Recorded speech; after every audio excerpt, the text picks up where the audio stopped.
Tiene que cerrar el estadio. Los genios hacen eso. Como 2 horas un día en el medio de Ezeiza, sí. Y después te diste vuelta.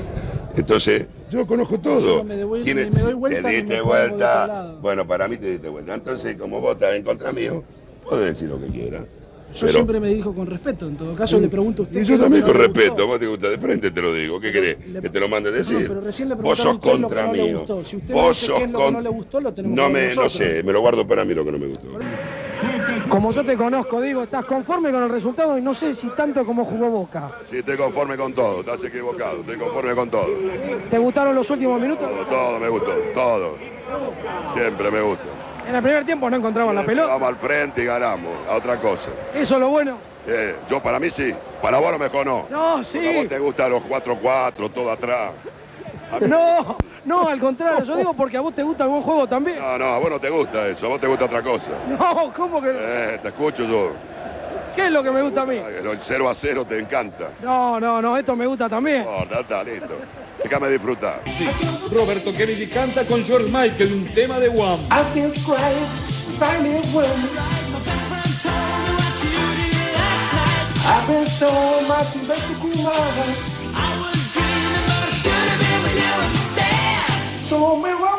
Vacila Coco, have sold about the enganche. Wake me up before you go. I've been saw the rock of Dale and Jerry's. Wake me up, Vacila Coco. Time to wind up on this mess. Wake me up, Vacila Coco. Hey, En el Día del Trabajador no hay mejor homenaje que un video sobre el hombre que acusaba turnos en el dentista a la hora de las prácticas allá por su segunda etapa en Boca. Dirigió un montón de equipos, ganó de todo, fue 2 veces director técnico de la selección argentina, imagínate lo que significa eso. Ganó 2 Copas América consecutivas, algo que ningún otro técnico logró hasta ahora salvo Scaloni. También dirigió el Mundial de Estados Unidos del 94. Aunque esa historia terminó mal con el doping de Maradona y la eliminación ante Rumania. Lógicamente, y aquí el motivo del video, que también tuvo sus momentos de desconexión del wifi personal, por ponerle una analogía, momentos en los que la prensa de cualquier país se aprovechaba del mal momento de sus dirigidos para reprocharle su afición al whisky y a la nocturnidad. Por eso hoy mi homenaje, más que a los mártires de Chicago, es un repaso al mártir del whisky y del fútbol conceptual y bello y ofensivo. Así que si no te gusta este video, a vos te gusta el 4-4, servite un scotch y dale play a este elixir.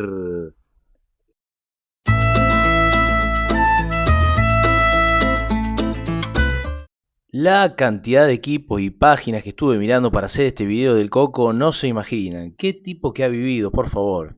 Hay que decir que fue técnico de una manera muy precoz, al igual que muchos, ya que por una lesión se tuvo que calzar el buzo a los 31 años. Alguna vez le preguntaron al Coco en qué lugar ideológico se ubicaba, y en aquel momento Basile aseguró que no era ni bilardista ni menotista. Soy basilista, soy hincha de Sportivo Ganar Siempre. Luego, más maduro, aclaró y reconoció estar, lógicamente, como muchos lo conocen, más cerca de Menotti.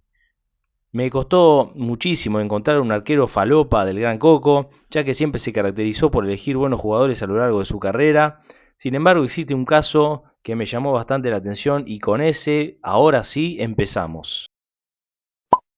El recordado Fabián Teresa Cancelarich, que en paz descanse, apellido noventoso que hoy pareciera ser una forma particular de llamar a alguien que fue cancelado y además con uno de los mejores apodos de la historia del fútbol argentino, fue el tercer arquero de la primera Copa América dirigida por el Coco allá en 1991.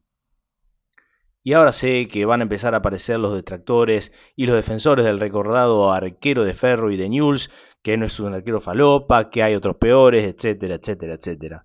Sin embargo, fue subcampeón mundial en Italia 90, aunque suma más de 30 convocatorias a la selección argentina, donde nunca atajó. Récord bastante falopa porque quizás en la actualidad, al haber tantos partidos y tantas competencias, estábamos acostumbrados a ver que los terceros arqueros al menos intervengan algunos minutos.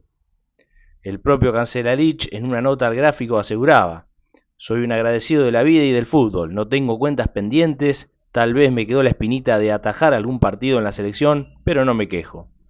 Asegura Teresa que atajó 355 partidos en los 7 equipos que jugó, Ferro, Belgrano, Newell's, Huracán Platense, Millonarios de Colombia y Central Córdoba. Empezamos con los defensores y aquí sí, bienvenidas las polémicas, ya que luego de ganar el premio al mejor jugador de la Liga del País del Chavo durante 3 temporadas seguidas, al ídolo de La Roja se lo vio en su peor forma desde la llegada del Coco Basile a la América en los comienzos del milenio. Fabián Stay jugaba de lateral y volante por derecha y en aquel entonces era uno de los referentes del equipo del Coco, no solo en la cancha. Pasando un momento muy complicado en el Inter, estaba viendo a la tribuna, no estaba jugando y a mí justamente el Coco Basile, que era nuestro técnico, me dice Fabián, hablaba mucho conmigo, me decía Fabián que estoy por traer a... Fabián hablaba así. Fabián, sí, así, al Loco Abreu, Fabián, ¿qué pensás?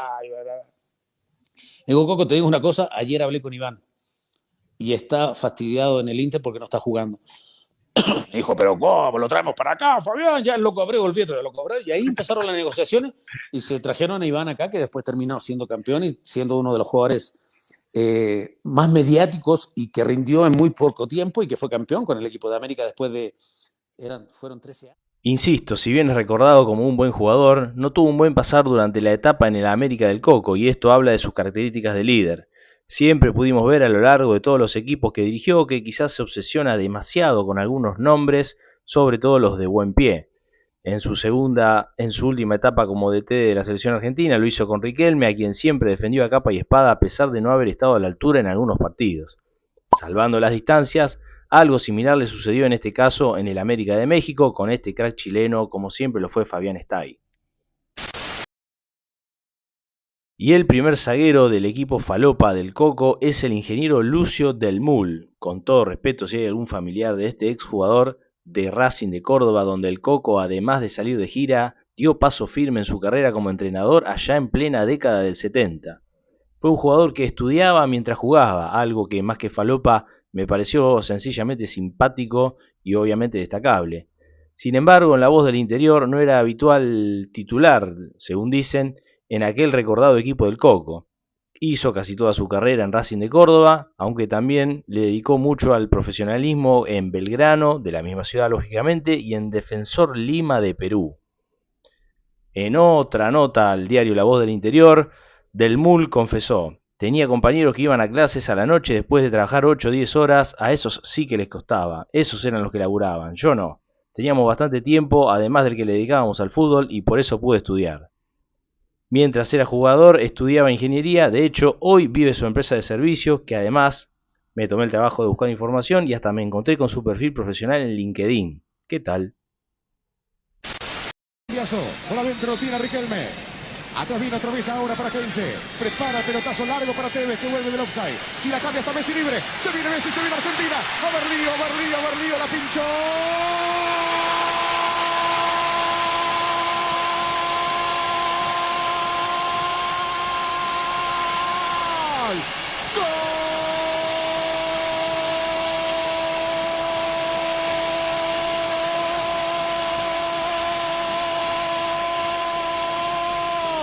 Argentina, maravilloso, fenomenal, genial, sin palabras. Mírenlo, sin palabras, solo mírenlo. Argentina 2, México 0, gol de Messi. Tiene que cerrar el estadio. Los genios hacen eso. Para el segundo central ya volvemos a un caso más conocido. Gabriel Paletta llegó a Boca como figura de la selección juvenil sub-20 tras recibir el ok del Coco en su segunda etapa y el Consejo de Fútbol de aquel momento, e incluso llegó hasta ser ovacionados en sus primeros partidos. Sin embargo, siendo todavía muy joven para un puesto vital como lo es la saga central de Boca, terminaría perdiendo nivel y confianza con el correr de los partidos. En un campeonato en el que Boca terminó 11º, una campaña que nuevamente justificó que las segundas partes nunca fueron buenas. Un ole, otro ole, la gran confianza de la gente de River frente a la duda permanente por parte de la gente de Boca. Después de humillaciones como estas, terminaría, al igual que el Gran Coco, yéndose de Boca después de ese torneo. Con Paletta, mirá con Paletta, toma, vení. Paletta. Che, a Paletta lo pusimos con el cañazo aquel de Ortega que lo dejó dado vuelta, ¿no? También en Boca River. Y ahora mirá lo que hace Salvio. Le muestra el dulce, vení, dice. Es terrible este caño. Divino, divino. Es terrible este caño. Eduardo Salvio, señores, próximo jugador de Boca aquí en Planeta. Y para terminar con la defensa, hay que decir que eran tiempos donde en Argentina había más vacantes en los laterales que de ingenieros. Fue así que el portal Infobae anticipaba: hay varios candidatos para el puesto de lateral, pero el DT ya tiene en su cabeza el polémico nombre para el lugar a partir de 2007. Estamos hablando nada más y nada menos que del vasco Rodolfo Arruabarrena, luego de la decepción en el Mundial de Alemania de Juan Pablo Sorín y de la mala actuación de Clemente Rodríguez, un jugador muy pedido para la selección por aquellos años. El Coco se partía la cabeza tratando de encontrar el jugador ideal para ese puesto. El por entonces defensor del Villarreal de España volvería a la selección argentina luego de 6 años y medio, ya que el último partido que había jugado había sido en un amistoso el 23 de mayo del 2000 ante Inglaterra en el desaparecido estadio de Wembley. El motivo de la convocatoria era un choque ante España, donde Rodolfo Arruabarrena volvía a la selección. Hasta ese momento solo tenía 5 partidos oficiales con la selección mayor. El Coco le dio confianza, pero duró muy poco. Acá se lo pudo ver siendo bastante impreciso, con lo cual sería su vuelta y su despedida oficial de la selección argentina.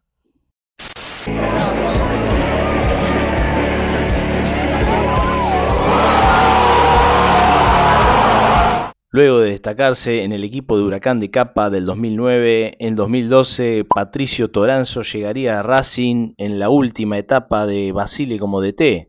Además de no estar a la altura, tuvo la mala suerte de ser protagonista del incidente en el vestuario luego de la derrota de Independiente, donde Teo Gutiérrez le apuntó con una pistola. Estaba llegando Vargas, Chay, allí cruza nuevamente el Milito. Auche, qué cagada, Aquí está Auche. Llega el colombiano para el gol, sí. Gol con el empate. Señoras y señores, allí verá que se había pegado. El rebote, la sacan. Quieren, pero no pueden. Allí estaba intentando. ¡Parra! ¡Gol! ¡Gol! Segundo tiempo. Allí va. Facundo.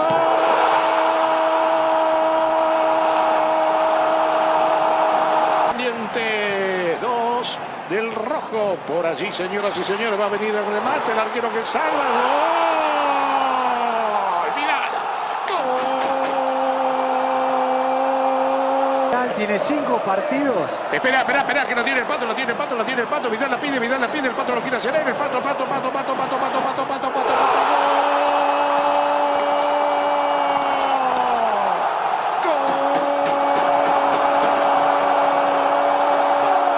Además del mal momento del equipo y de la institución en general, contó el Pata Castro en una anécdota en TikTok que vi hace poco, que el Coco ni siquiera lo registraba. Un día en una práctica lo llamó Costanzo, ante lo cual el grupo de jugadores lo corrigió inmediatamente al Coco y él dijo: ¿y qué querés si son todos lindos? Terminaría emigrando no solo del fútbol argentino, sino también del continente, aceptando una oferta en China del Shanghai Shenhua. En un Boca que pasaba por un momento raro, y por raro digo bizarro, volvemos a la segunda etapa del Coco en Boca en 2009, empezando por LG como sponsor, Bianchi como manager y la segunda etapa que fue totalmente un desastre. Ariel Rosada, jugador surgido de la época de Bianchi en Boca, y que compartió gran parte del proceso con otros ídolos del club, tuvo una etapa paupérrima, se lo vio totalmente impreciso, falto de estado, falto de ritmo y con poca jerarquía para vestir la camiseta del 5 de Boca.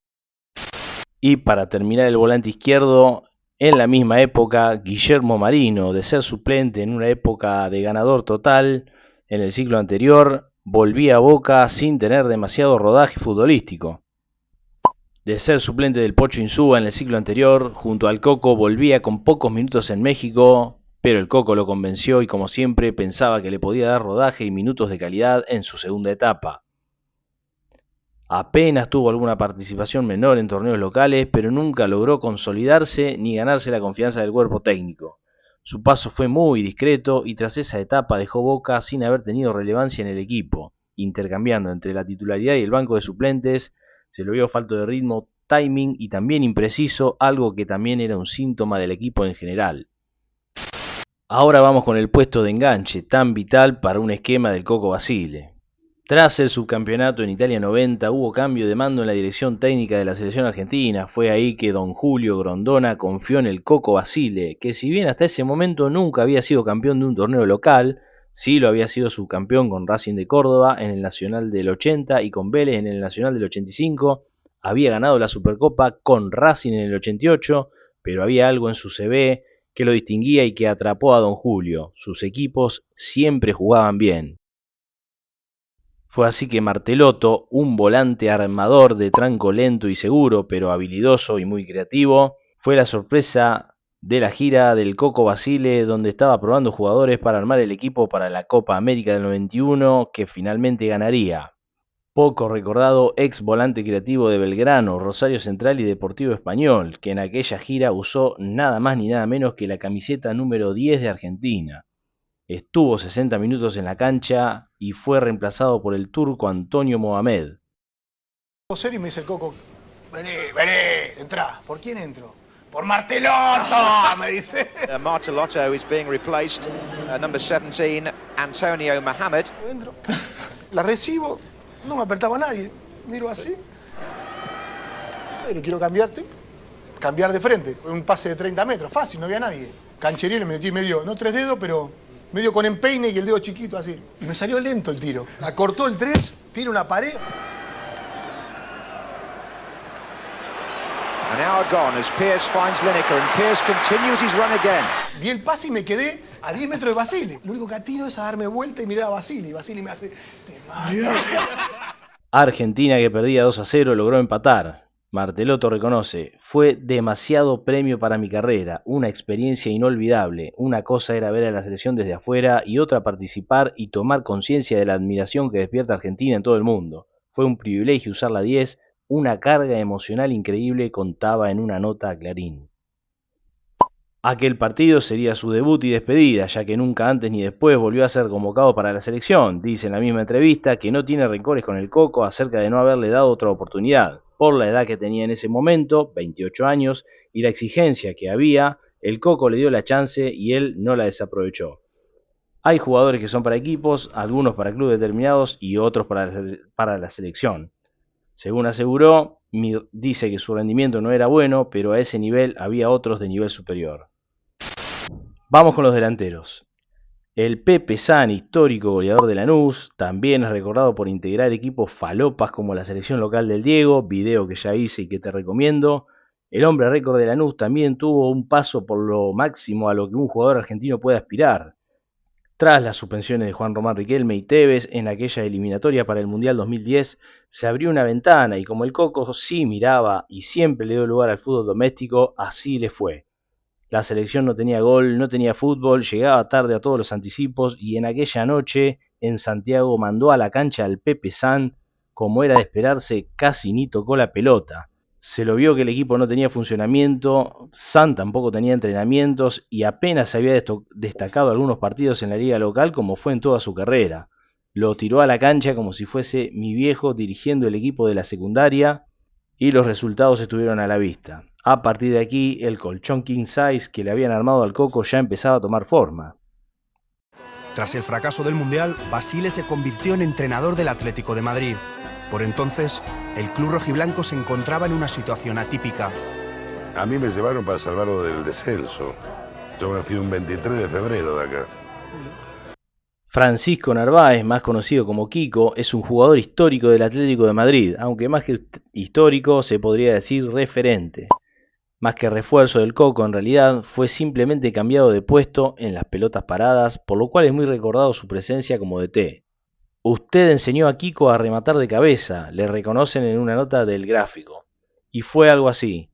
Kiko ejecutaba los córners en el Atleti y el Coco le dijo, ¿cómo vas a tirar los centros vos con la altura que tenés? Mides 1,90 m, sí, así en español. Los córners los tiene que tirar Kosecki, aseguró. Y el domingo ganamos 3-1 y Kiko marcó de cabeza y vino y me dijo, grande maestro. Así empezó a cabecear en todos los entrenamientos y a aprovechar su altura. Luego de ese campeonato no tuvo demasiadas grandes actuaciones, sino que simplemente fue un cambio de puesto que hizo que cayera simpático en la afición. Tras salir del Atlético de Madrid estuvo a punto de fichar con la Lazio, pero el fichaje de Gaija Mendieta y la mediación del club rojiblanco desaconsejando su fichaje frustraron la operación. Finalmente terminó yéndose al Extremadura, en el que permaneció media temporada antes de su retirada a la temprana edad de 30 años, a diferencia de una lesión en los tobillos. Dice, mira, Coco, me dice Miele, es un cura que viene siempre acá y está acostumbrado a venir y le saluda a cada jugador antes de entrar al partido. Fanático. Y le digo, escúcheme, le digo, pero este tipo viene siempre. Me dice, sí, ¿para qué me he venido a buscar a mí? No le ganan a nadie. Si me viniste a buscar, echalo ya. Echalo, acá no quiero ver ningún cura en el vestuario, echalo. Pero yo ya venía antecedente real. O sea, tampoco... No de mala manera, pero acá el técnico soy yo. No quiero a nadie que me distraiga a los jugadores, que se vaya al cura. Hola, Coco, ¿qué? ¿Viste quién es el Papa? Me dice. Le digo, boludo, ¿cómo no voy a saber el Papa? Salió en todos lados del mundo, ¿cómo no voy a saber quién es el Papa? Francisco. Dice, no, pero vos no sabés quién es el Papa. No sé. Ese Bergoglio, el que echaste de vos del vestuario, cuando lo echaste, ese es el Papa. Una cosa increíble. Mirá, lo echaste al Papa del vestuario. Claro, era Bergoglio en ese momento, venía siempre a San Lorenzo. Nuestro querido Alfio el Coco Basile es una figura mítica, exfutbolista, exentrenador y un tipo con una personalidad que ha dejado huella dentro y fuera de la cancha. Además de los títulos, la Copa América de Chile, Ecuador, la Rey Fad, Quirín y Artemio Franchi, Basile le dio al equipo un juego ofensivo y un estilo ganador, que marcaría una racha histórica positiva de 33 partidos ganados, solo superado por Scaloni.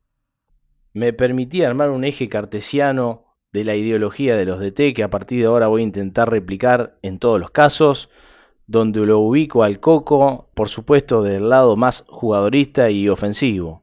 Me va a costar probablemente encontrar uno que supere en ese sentido. Y que alguien me corrija, pero según mi investigación, creo que Basile fue el único DT en dirigir a Messi, por supuesto, como ya todos conocemos, a Maradona en la selección en el 94 y también a Kempes. En este caso lo hizo en el Rosario Central de 1976, en uno de sus comienzos.